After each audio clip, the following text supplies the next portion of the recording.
Bienvenidos a Momento Literario. Un momento de contar una nueva historia.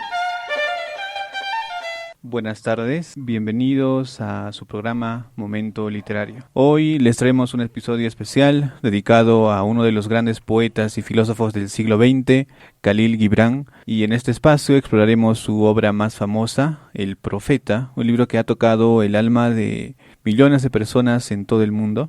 Y el día de hoy para este programa nos acompaña Anderson, nuestro compañero de Club de Lectura Juliaca. ¿Qué tal, Anderson? Sí, Sí, emocionado. Primer programa. Bueno, en esta ocasión queremos abordar un poco, antes de meternos de lleno a la obra El Profeta de Khalil Gibran, queremos hablar un poco sobre la biografía de este autor, ¿no? Nació en 1883 en Bashari, un pequeño pueblo en el Líbano, ¿verdad? Exacto. Bueno, sí, en esta ocasión, nuestro compañero Anderson se va a encargar de dar la biografía de este escritor bastante reconocido, ¿no? Sí, conocido como el poeta. Bueno, voy a empezar. Gibran Khalil Gibran nació en 1883 en Bishari, en una aldea al norte del Líbano. Nacido en el seno de una familia humilde, su padre Khalil trabajó como recaudador de impuestos. Su madre Camille tenía un hijo de un matrimonio anterior, Bouston, el árabe para Peter. Después de Gibran, Camille dio a luz a sus dos hijas, Mariana y Sultana. En 1897, la madre de Gibran emigró a Boston con sus 4 hijos, con la esperanza de huir de la miseria. Mientras tanto, su marido se hundía en problemas financieros en el Líbano. En los Estados Unidos, Gibran conoció al famoso fotógrafo Fred Holland Day, el famoso fotógrafo. En 1898, Gibran regresó al Líbano para estudiar el árabe y el francés en College Saint-Jean en Beirut. En 1902, a la edad de 19 años, en menos de 15 meses, Gibran perdió a su madre, a su hermana y a su medio hermano. Lamentable. En 1904, Gibran conoció a Mary Weskel, una ciudadana estadounidense, y con una gran influencia en su vida, que lo animará y lo ayudará en todo su camino. El mismo año, Gibran publicó varios poemas en prosa resumidos, más adelante bajo el título Lágrima y una sonrisa. En 1908, se estableció en París para seguir una formación artística.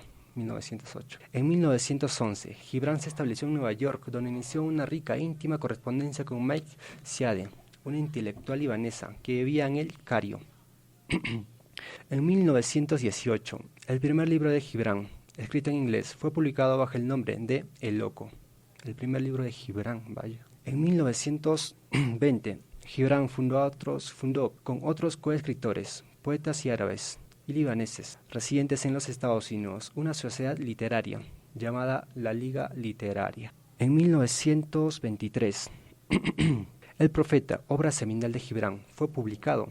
El libro fue un éxito inmediato.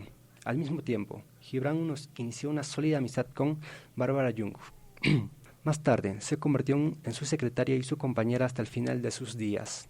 En 1928, Jesús, el Hijo del Hombre, fue publicado después de 18 meses de ininterrumpido trabajo. En 1931, Gibran murió en el hospital de Nueva York a la edad de 48 años a causa de cirrosis hepática, tuberculosis y cáncer. Su cuerpo fue transferido al Líbano. Hoy en día, todavía se encuentra en su ciudad natal, en Bishari, en el monasterio de San Genser, convertido en un museo. Exacto.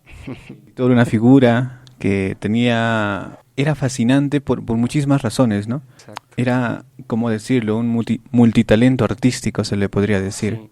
Ya este pequeño se revela como artista, tanto en el plano literario como en el plano pictórico. Teórica.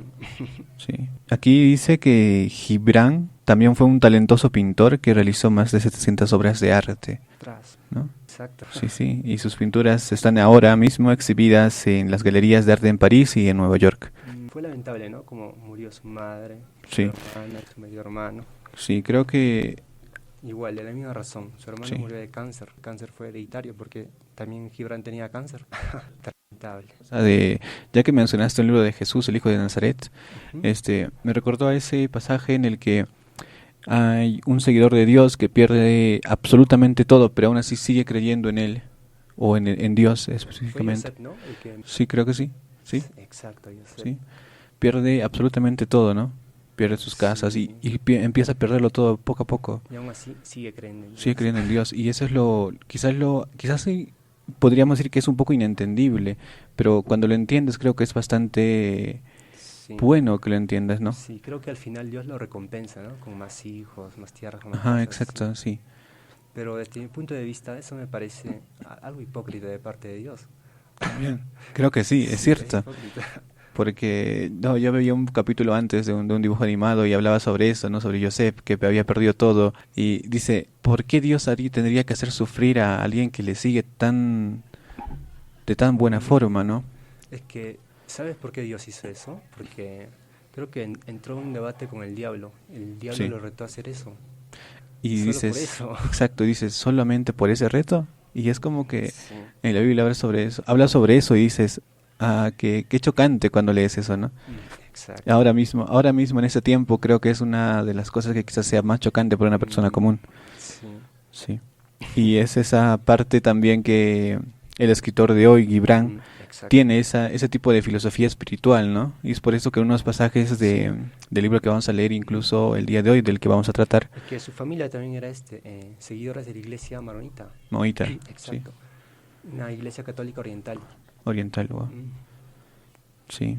Tenemos eso yo recuerdo en ese pasaje es bueno, un poco adelantando a esto, ¿no? Hablaba sobre cuando más doloroso es algo, en el pasaje dice que hablaba sobre la tristeza y la felicidad, y yo lo relacionaba más con ese pasaje, ¿no? De que Exacto. quizás cuando pierdes todo, quizás cuando no tienes nada, cuando empiezas a obtener cosas, cuando empiezas a tener algo, eres aún más feliz, disfrutas más de eso, de quizás lo que no habías tenido, ¿no?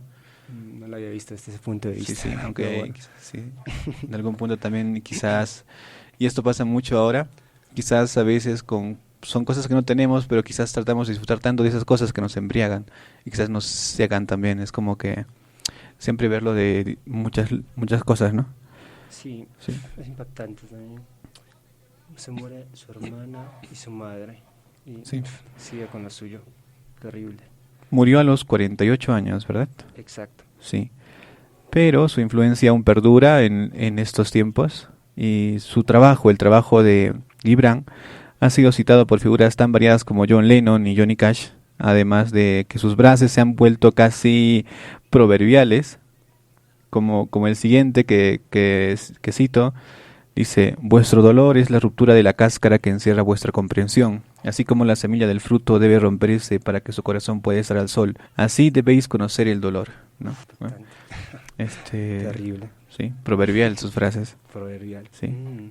Y Gibran Fue es novelista y ensayista. novelista y ensayista también. Exacto. Tus años activos fueron de 1902 a 1931. Más a la obra, El Profeta, por Khalil Gibran, es de los libros, creo, o si no el libro más conocido de este autor, ¿verdad? ¿Qué nos podrías hablar un poco de cómo te sentiste porque creo que es el primer libro que tocamos aquí en el programa de Momento Literario, que sea un libro más que se podría denominar quizás de tipo coaching o de enseñarte a vivir o a enseñarte Personal, algo así. crecimiento personal, exacto. Que antes de leer este libro, Bueno, primero cuando leí la biografía ya me esperaba ya un toque religioso. ya algo sea, así. sí. Exacto, y como también tiene ese toque religioso. Sí, sí, sí lo tiene, sí. Es lo que me esperaba de ese libro. Fue mi primera impresión. Crecimiento personal también. Sí, yo leí El Profeta y dije quizás sea un libro tipo de ciencia ficción, no sé. Y bueno, eso también sobre ciencia ficción porque pensando quizás los del club de lectura les gusta mucho creo que esos temas, entonces ya cuando lo imprimí por error vi que tenía los mensajes, ¿no? Del amor, de la tristeza, de las dádivas y ahí es cuando dije, Hablando de las dávidas, de trabajo, de la tristeza y la alegría, de las casas, de la vestimenta, de la compra y venta. sí, Así 26 sermones. 26 sermones. Exacto. Wow. Recordando un poco quizás a las parábolas que en el libro quizás más famoso del mundo, ¿no? Exacto. Y una cosa más, bueno, ya pasando para ya entrar en este libro, ¿nos puedes contar un poco sobre de qué trataba o de cómo va El Profeta de Khalil Gibran? El profeta. Nuestro protagonista es Al-Mustafa. Al-Mustafa, aparte de ser el protagonista, también es el profeta. El Profeta. Exacto. Al-Mustafa es el profeta. Ha permanecido durante 12 años en la ciudad de Orlandés. esperando el barco que lo llevará a la isla que lo vio nacer. Estaba esperando a un barco que le tenía que llevar a la isla que lo vio nacer. En el año 12, el profeta subió a una colina a contemplar el mar, y de ahí vio, acercándose, el barco que lo llevará de vuelta a su hogar. En su corazón sintió una profunda alegría, cerró sus ojos y comenzó. Ahora, dando gracias por este preciado momento. No obstante, al bajar de la colina, su alma se llenó también de tristeza. Fueron muchos los momentos vividos en esas tierras, entre el dolor y la soledad. Entonces, pensó que era imposible desprenderse de un lugar donde había dejado parte de su espíritu sin sentir tristeza. Al ser un sentimiento normal, él debía aceptarlo y acudir. Cuando regresó a la ciudad, la gente se golpeó a su alrededor. Le expresaron su deseo de que no se vaya. Le contaron lo que él había significado en sus días y que no permitieran que los años vividos junto a ellos se convirtieran en simples memorias. Entonces todos se reunieron en la plaza frente al templo, y de ahí salió la errante Almitra. Ella, sabiamente, le dijo que entendería su partida y que era su deber dejarla ahora, para ir a su tierra, pero le pidió de que antes de partir les contara su verdad y compartiera con el pueblo su sabiduría. Al-Mustafa aceptó y le propuso que manifestaran las inquietudes de su alma, y él responderá según su verdad, según su punto de vista. Almitra fue la primera que intervino, diciendo, háblanos del amor. Y él respondió.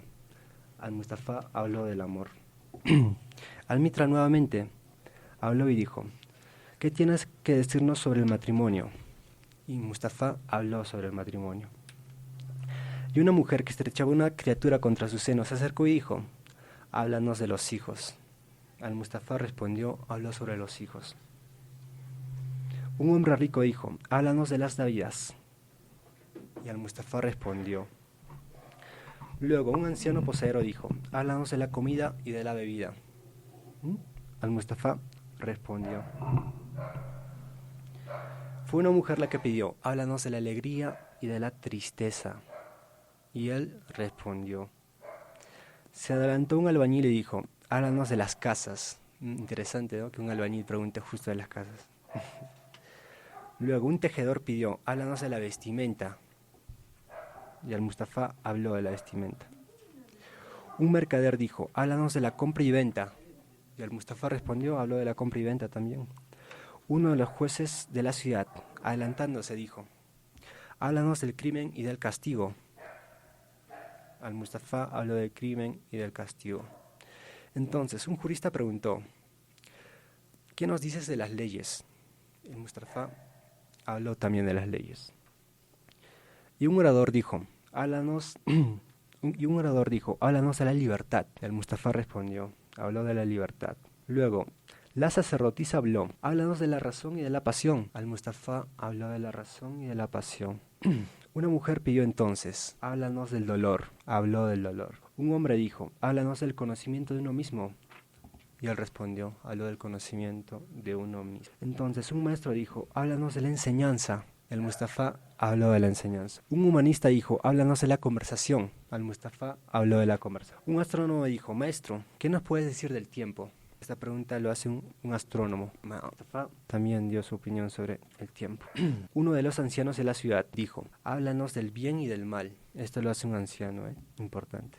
Entonces una sacerdotisa dijo, háblanos de la oración. Al Mustafa habló de la oración. Un ermitaño que visitaba la ciudad todos los años se adelantó y dijo, háblanos del placer. El Mustafa habló de... Luego, un poeta dijo, háblanos de la belleza. Habló de la belleza. Un viejo sacerdote dijo, háblanos de la religión. Y habló de la religión. Entonces Almitra habló. Ahora quisiésemos preguntarle sobre la muerte. ¿Y adivina qué? También habló sobre la muerte. Frente a estos 26 sermones, ya se había hecho de noche. El barco de Al-Mustafa ya había llegado. Al-Mustafa subió al barco, quedándose en la borda, perdiéndose en la niebla, se despidió, fue. Está el profeta. Y mucho más adelante vamos a analizar y vamos a ver quizás los mensajes que quizás a nosotros como lectores nos han llegado más, ¿no? Impactado más. El profeta y él mismo es el mismo Al-Mustafa el profeta. ¿Cómo lo presenta la sacerdotisa, la que lo lleva? Lo presenta y le saluda diciendo: profeta de Dios, buscador de infinitos, mucho tiempo has heredado la distancia en busca de tu barco. Ahora tu barco es llegado y te urge el partir, ¿no? Sí, tocando eso de que ya se iba a ir del pueblo de Orfalis, y les habla a los de Orfalis. Y hablan de esto, ¿no? De que, hablando cómo es que se despide también Al-Mustafa al pueblo de Orfalis, y Sí. se despide de una manera bastante a lo suyo, ¿no? Es un profeta, claro. Es un profeta. El último dice una frase: un solo instante más, un momento de reposo en el viento, y otra mujer me dará a luz. Ujú. Interesante cómo lo dice. Parte en que decía: ha llegado la noche, ¿verdad? Bendito sea en este día y este lugar y tu espíritu que ha hablado. Al Mitra le dice eso, que es la vidente. Pero el profeta responde y dice esto, que a mí me gusta. Dice: ¿fui yo quien habló? ¿No fui también un oyente? Hablaba sobre eso, ¿no? De quizás cuando nosotros estamos hablando o pensando solos, nos escuchamos también a nosotros mismos, ¿verdad? Sí. Y es sobre eso, ¿no? Y ya creo que netamente no hay no vamos a analizar un poco la trama de esto, porque básicamente es que el profeta ya se tiene que marchar, pero quizás como un grito de despedida va a hablar a su pueblo y les da esos 26 mensajes que no nacen de él, sino nacen de las preguntas que el mismo pueblo le hace a él, ¿no? Sí. Y cada uno, quizás cada artista, quizás cada profesión que existe en el pueblo, quizás cada persona que habita ahí, interesado quizás por lo que tiene que decir el profeta, pregunta de acuerdo a lo que ellos quieren saber, ¿no? A sus Sí. propias dudas. Y es igual para nosotros que cuando leamos el libro vemos eso, ¿no? También hay dudas que nos aquejan a nosotros, quizás sobre el tiempo, quizás sobre la alegría, quizás sobre las dádivas, quizás sobre qué es la justicia, quizás sobre la importancia del matrimonio, quizás ese miedo a la muerte también. Y cada cosa que nosotros queramos preguntar y esté aquí, nos van a dar una respuesta que quizás al menos nos parezca interesante y que podamos reflexionar con nosotros mismos sobre esto, ¿no? Exacto. Un poco Bueno, adelantándonos, quisiera saber cuál de estos 26 mensajes son los que a ti, amigo Alfonso, Anderson, te han gustado más, ¿no? Bueno, fueron 5 mensajes que me gustó más. La primera, la del matrimonio. La segunda, de las dávidas, de la oración, de los hijos y de la amistad. Del matrimonio. Una frase que me gustó y hasta ahora lo recuerdo, decía algo así: ofrece tu corazón, pero no para que se adueñen de él. Exacto. Sí. Otra de las dávidas: tienes que dar de corazón, no cuando te lo piden. Si das después que te lo piden, ya lo das porque él te lo está pidiendo. Sí, sí. Algo así. También de la oración, hablaba que solamente la gente ora cuando está en un momento de tristezas, en Momentos en los que quizás sí necesita o se siente Sí. quizás ya sobrepasado sobre lo que le está Ujú. pasando y necesita quizás contarle a alguien o pedirle algo a alguien, ¿no? Y Ujú. quizás esta persona usualmente es en este caso Dios, ¿no? Sí, también tenemos que ahorrar en los momentos de felicidad y gozo. Es el mensaje que quería dar. Sí. También de los hijos. Hablaba que sus hijos no son sus hijos. Ellos tienen pensamientos propios. Ujú. No lo tenemos que inculcar con nuestros pensamientos ni nada. Solamente podemos amarlos. Sí, exacto. Esto de los hijos está bastante interesante. Quizás a veces hay mucha gente que quizás no... Ahora mismo estamos en un mundo en el que quizás todo es competencia, ¿no? En el que quizás todo es: si no ganas dinero no vas a poder vivir. Necesitas ganar dinero. Y quizás en este ánimo de decir que a nuestro hijo, bueno, somos hijos, nosotros quizás nuestros padres nos han educado de distinta forma cada uno, siempre nos inculcan, ¿no? Estudia esto porque esto te va a obtener beneficio, estudia Sí. esto porque quizás esto ahora mismo es lo que gusta, ¿no? Lo Ujú. que es. Y Sí, es triste, ¿no? Como exacto. algunos estudian lo que sus padres quisieron. Ajá, estudiar, Sí. y hay otros que se los obligan a estudiar cuando quizás el camino de él sea otro, ¿no? Es como Mm, que, Y es por eso como que hay que pensar que los hijos son ellos mismos, ¿no? Ellos van a decidir al final. No son nuestros hijos. Ajá. Sí. Exacto. Y ya, vamos a ahondar más en los mensajes que tú nos has dicho y también en los que me han gustado a mí. Ya después de esta pausa comercial, de este corte comercial, y volvemos después con Momento Literario. Profundizamos más. Continuamos con Momento Literario. Buenas tardes, queridos radioyentes. Estamos volviendo aquí con su programa Momento Literario. Gracias a Radio Sol de los Andes y gracias también al Club de Lectura Juliaca. Sí. Vamos a empezar un poco hablando sobre el profeta de Khalil Gibran, pero esta vez ya enfocándonos más en los pasajes de los que el profeta habló, ¿no? Dice, la primera persona que habló para presentar al profeta y preguntarle sobre de qué querían hablar fue Al-Mitra, ¿no? Uh-huh. Y empezamos con este pasaje. Y Al-Mitra dijo entonces, háblanos del amor, ¿sí? Anderson. Exacto. Al-Mitra, Al-Mustafa habló del amor. Se produjo un silencio, dijo con voz fuerte: cuando el amor os llegue, seguidlo, aunque sus senderos sean arduos y penosos. O sea que nos quiere dar que tenemos que seguir el amor, aunque nos tenga que lastimar. Es un mensaje, creo que bastante, porque ahora mismo quizás el amor se vea tan como que opacado por la idea de que el amor ya no es tan puro como antes, ¿no? Creo que se hablaba mucho sobre eso.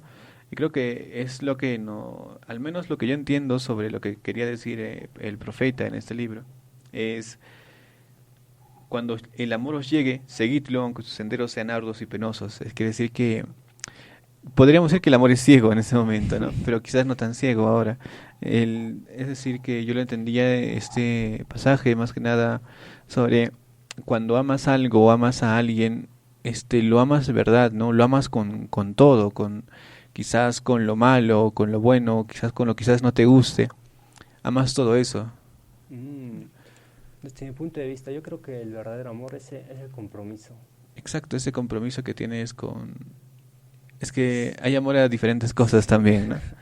Sí. Y también creo que, más que nada, llegando ya al amor de pareja, creo que ese tipo de amor es más de construir, ¿no? De comprometerse con construir algo juntos, que es muy distinto al amor que tienes a tus padres, que ya es incondicional a veces, muchas veces, y lo es, ¿no? Exacto. Bueno, pasamos al siguiente sermón, el matrimonio. Esta pregunta la hace Al-Mitra otra vez. Le pregunta: ¿qué nos tienes que decir sobre el matrimonio, maestro? Y esta fue su respuesta: nacisteis juntos y juntos permanecéis para siempre. Sí, nacisteis juntos y juntos permaneceréis para siempre. Y continúa con esto de: aunque las blancas alas de la muerte dispersen vuestros días, juntos estaréis en la memoria silenciosa de Dios. Que yo lo veía más como es esa confesión y ese juramento que se hacen los que se van a casar, marido y mujer, ¿no? Te amaré en todo eso, en las buenas y las malas, hasta que la muerte nos separe. Exacto. Pero lo que va acá es incluso quizás la muerte no los pueda separar, ¿no? Sí. Ni el tiempo. Creo que te gustaba más a ti este pasaje. ¿Nos puedes hablar un poco más de él? A ver, ¿qué os puedo decir de esto? Es mejor que sea un mar que se mezcle entre las orillas de nuestra alma. Llegamos mutuamente a las copas, pero no bebáis de sola una. Compartid vuestro pan. Con esto nos quiere decir que cada uno, o sea, es uno, ¿no?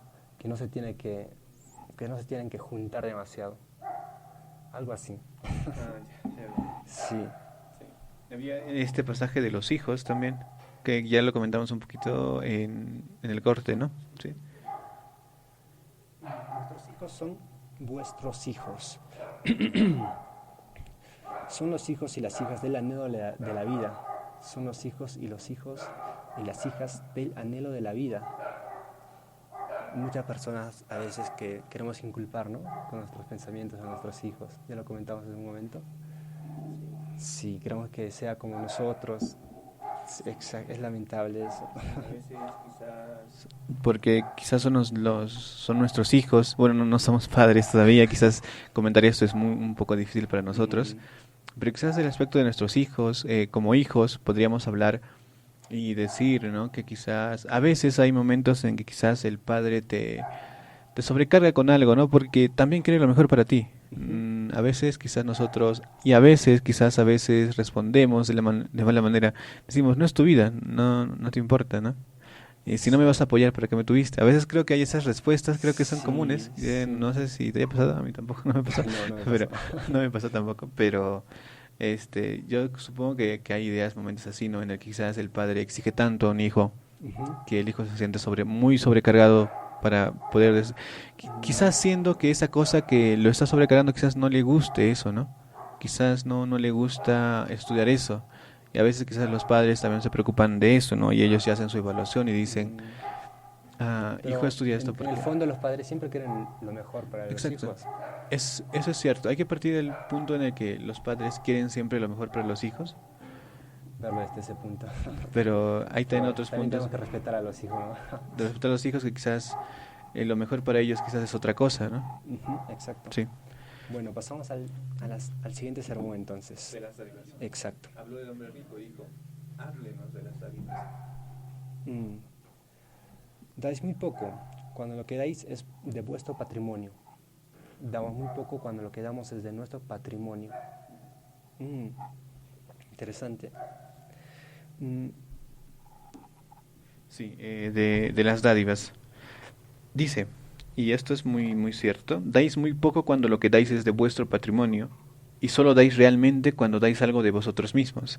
Y esto habla un poquito más, o al menos yo lo entiendo un poquito más sobre, quizás a veces, y vemos esto bastante, ¿no? Y quizás ahora el dar algo a alguien extraño, que quizás no tenga nada que ver contigo, ahora mismo está quizás ya la vista de eso y quizás cuando alguien publica eso, lo podamos ver quizás incluso de alguna forma, ¿no?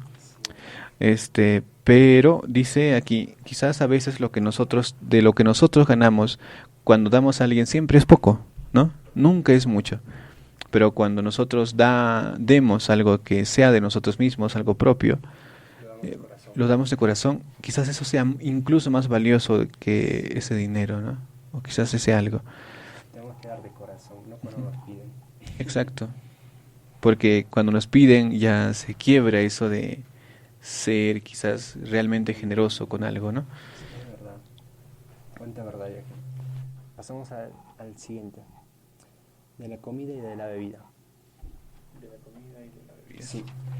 Entonces un anciano poseedor dijo, háblanos de la comida y de la bebida. Y él respondió, ojalá pudierais vivir de la fragancia de la tierra y ser como las plantas, áreas absucenantas por la luz. Pero ya, ¿qué debes matar para comer? Y haced que vuestra mesa sea un altar donde se sacrifiquen los puros y los inocentes del bosque y la pradera en aras de lo que todavía hay de más puro e inocente en el hombre. Cuando matéis un animal, decidle en vuestro corazón, por el mismo poder que se sacrifica, también yo seré sacrificado e igualmente consumido. Creo que nos hablaba más sobre lo que es, ¿no? Quizás el que nosotros mismos tengamos un plato en nuestra mesa significa algo quizás que es parte de la naturaleza también, ¿no? Ujú. Sí. Sí, es que este sermón yo no lo entendí muy bien, ¿sabes? No sé por qué punto verlo. El punto de verlo es nada, estar agradecidos porque quizás el mundo te da esto, ¿no? Y es por eso creo que quizás ahora mismo las costumbres que nosotros tenemos como región, se hace esto, ¿no? El pago a la tierra, quizás cuando hay un animal, chayan esa sangre, Exacto. rezan y todo eso, ¿no? Ese pago, ¿no? Pachamama, ¿no? Ajá, y es eso mismo que también quizás muchos de nosotros quizás ya dejemos de practicar, que es el de agradecer a todo Es por el verdad. tener la comida ahora mismo, ¿no? Bueno, pasamos al siguiente. El trabajo. Sí, del trabajo. El labrador dijo y preguntó, háblanos del trabajo. El Mustafa respondió, trabajáis para ir al ritmo de la tierra y del alma de la tierra, porque permanecer ocioso es ser un extraño para las estaciones y desertar del cortejo de la vida, que camina con majestad y orgullosa sumisión hacia el infinito. Cuando trabajáis, sois una flauta, a través de cuyo corazón el murmullo de las horas se convierte en melodía. ¿Quién de vosotros querría ser un caramillo mudo y silente mientras todo lo demás canta al unísono? Siempre os han dicho que el trabajo es maldición y el laboreo un infortunio.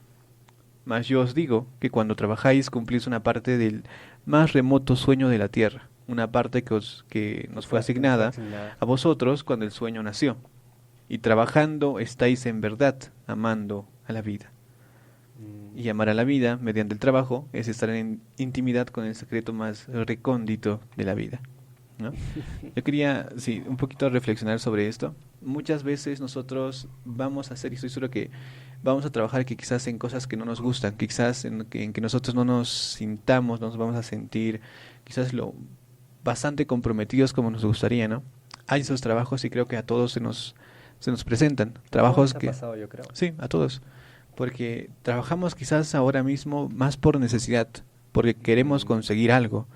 Trabajamos para quizás a veces pagar la universidad, pagar quizás los servicios básicos, pagar quizás los estudios de nuestros hijos, pagar quizás algo que estemos buscando para más adelante. O para darte tus propios gustos. También. Y quizás, y lo que dice Mustafa es que el trabajo, el hacer el trabajo, no debería ser sino algo que quizás nosotros odiemos, sino que amemos, para que también al mismo tiempo de trabajar también disfrutemos de este mismo trabajo, ¿no? Ahora mismo en el mundo en el que vivimos eso es bastante difícil porque no todos trabajamos en lo que queremos, no todos trabajamos en lo que realmente nos gustase, ¿no? Y incluso en el mismo estudio a veces estudiamos quizás lo que quizás en el mercado sea más beneficioso para nosotros.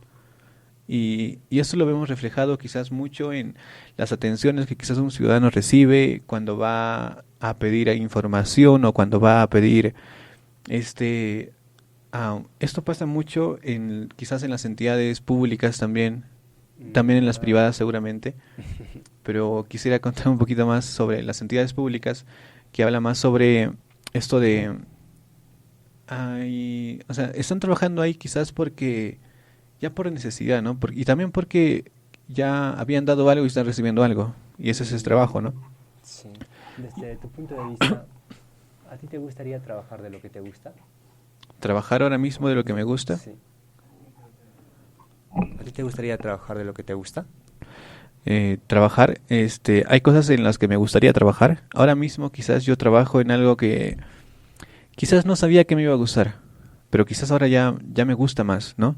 Y creo que es ese, más que nada, inicialmente ese trabajo del que estoy, lo sentía como un trabajo quizás que no aportaría un poco más a lo que al profesional a la carrera que yo había estudiado, ¿no? Vale. Y es eso mismo. Entonces, pero poco a poco te das cuenta quizás que la mayoría de cosas con las que vives están siempre relacionadas a quizás lo que te gustaría hacer en un futuro. Y dices, yo de esto voy a aprender. Y así como hay este aspecto positivo cuando trabajas en algo que quizás al inicio no te gustaba, pero al final te termina gustando. Exacto. Porque pasa esto. Igual es experiencia. Experiencia, exacto. Todo cuenta al final. Todo cuenta. El trabajo, yo quiero verlo también en este punto de quizás a veces, esto más que nada en el tema de los servidores públicos, hay muchas personas que trabajan como servidores públicos que quizás no aman esa labor, ¿no? Y lo que creo que necesitamos en estos tiempos es que realmente al servidor público le guste lo que está haciendo. Es verdad. ¿Y por qué digo esto? Porque el servidor público trabaja por las necesidades que una persona más quiere satisfacer. Yo lo veo eso más en el sistema de salud, ¿sabes? Sí. Por ejemplo, las enfermeras. O sea, tienen que tener un trato amable con los pacientes, algo así, pero no. Pero no, exacto. Solamente lo hacen por trabajo. Y eso por mismo, dinero. Sí, eso en todas las entidades públicas creo que pasa, porque estamos llenos de trabajadores, pero no de trabajadores que aman su trabajo. Es verdad. Y es un poco para reflexionar eso, ¿no? Porque estoy seguro de que si hubiera más personas en entidades públicas que amaran realmente lo que hacen, estoy seguro que también se esforzarían un poco más en las cosas que hacen, ¿no? No tendríamos tantos problemas en lo que es en obras públicas o infraestructura que se cae a pedazos en 3 años o en 5 años, y quizás plantearíamos mejor nuestras propias inversiones como Estado y se gastaría mejor también para lo que realmente se necesite, ¿no? Hacer proyectos que realmente impacten y la persona de a pie diga, esta obra se ha construido o esta resolución se ha generado y a mí realmente me está afectando de una manera positiva, ¿no? Creo que ahora mismo la gente busca que pase eso y creo que realmente no pasa, ¿no? Y creo que estamos muy lejos de que pase, pero lo bueno es que a pesar de que también hay trabajadores quizás sean, pero hay que entender eso, ¿no? Es el mundo en el que vivimos también actualmente. Sí. Ojalá que en un futuro se dé mejor también esta elección de en dónde trabajar y trabajar realmente por lo que quieres, ¿no? Ojalá, es verdad, ojalá. Bueno, pasamos a Y la siguiente. pasando así de unos problemas de los ciudadanos, pasemos a la alegría y la tristeza, ¿no? Y es entonces en donde una mujer pide a Mustafa y dice, háblanos de la alegría y la tristeza. Responde él, vuestra alegría es vuestra tristeza sin máscara, y el mismo pozo del que emana vuestra risa ha estado con frecuencia lleno de vuestras lágrimas. ¿Cómo podría ser de otra manera? Cuanto más profundo ahonde el pesar en vuestro corazón, más alegría podrá contener. La copa que contiene vuestro vino no es la misma que estuvo quemándose en el horno del alfarero, y el laúd que serena vuestro ánimo no es la misma madera que fue excavada con cuchillos. ¿Qué sientes Interesante. si no, te impacta de una manera que es muy interesante. ¿Cómo lo entiendes tú este mensaje que da Mustafa? Bueno, el detalle que esta pregunta le hace una mujer, ¿sabes? Sí. Sí. Vuestra alegría es vuestra tristeza sin máscara. Sí. ¿Cómo es eso? Es que no lo he entendido yo. La alegría es superior a la tristeza. Y otros, no la tristeza es superior a la alegría, dice. La mayoría de nuestra vida estemos más preocupados, más tristes, más necesitados de algo, pero lo importante de esta relación entre lo que es la tristeza y la felicidad, al menos lo que nos dice acá y lo que yo he entendido, es que, como dice, ¿no? La alegría es superior a la tristeza, porque dice, mientras más quizás problemas tengas o quizás más necesidades hayas tenido en tu vida, porque la vida no es realmente feliz. Muchas veces trabajamos para buscar esa felicidad, ¿verdad? Pasamos más tiempo trabajando, preocupándonos, esforzándonos por algo, pero lo bonito es que cuando tú cumples ese objetivo, cuando tú cumples esa meta, te llega esa felicidad y disfrutas más de esa felicidad. Por eso es que por eso es que dice, ¿no? La alegría es superior a la tristeza, pero también es parte de la vida, hay que entenderla como eso, ¿no? Sin alegría no existe tristeza. Sí. Exacto. Es como que para ser felices necesitamos Equilibrio, ¿no? Equilibrio Entre las dos. y también en algún momento habernos sentido tristes. Es verdad. Sí. Pero la tristeza es como que eso, ¿no? Ambas son inseparables. Sí. Es verdad. Bueno, iba a comentar de que mi parte favorita de esta, no favorita ni tanto, ¿sabes? ¿Por qué?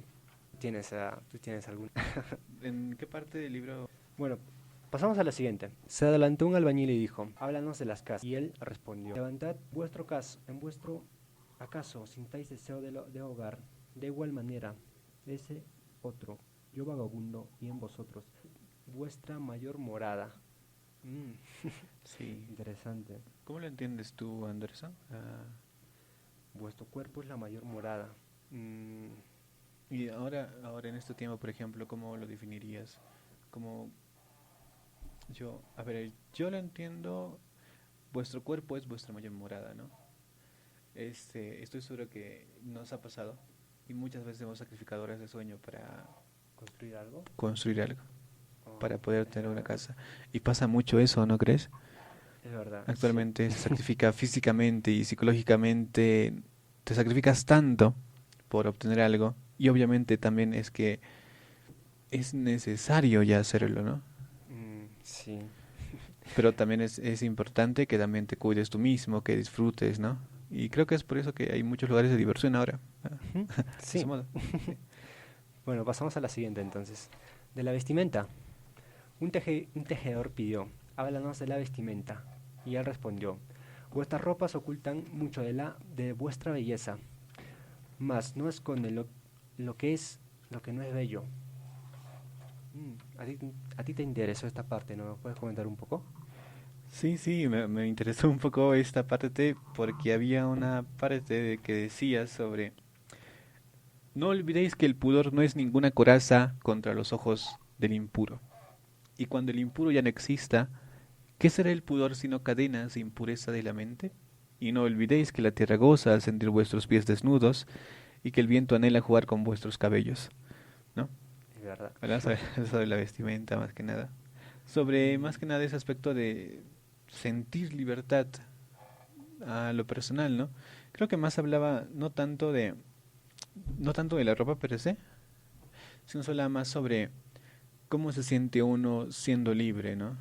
Cómo es que, por ejemplo, te gusta lo que haces, o quizás hablar de eso de la libertad, porque a veces la libertad incluso puede ser nuestras propias cadenas, y no queremos que sea así, ¿no? Es porque a veces hacemos cosas que quizás el otro sienta que está mal, pero hazlo sin pena de eso, ¿no? No importa lo que diga, Sí, en este caso el impuro, entre comillas, de verdad. si no es el tema.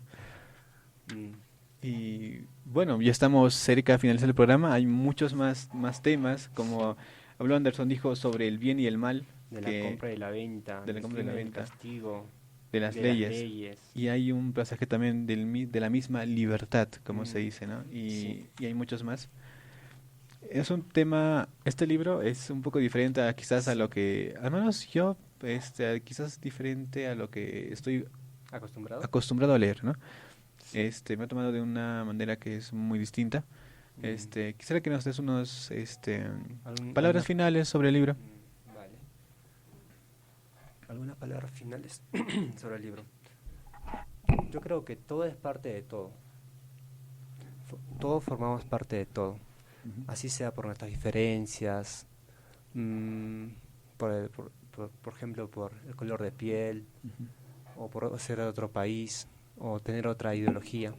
Igual, Sí. todos somos parte de todo. Esa sería mi reflexión sobre este libro, sobre Sí. esta obra. Sí.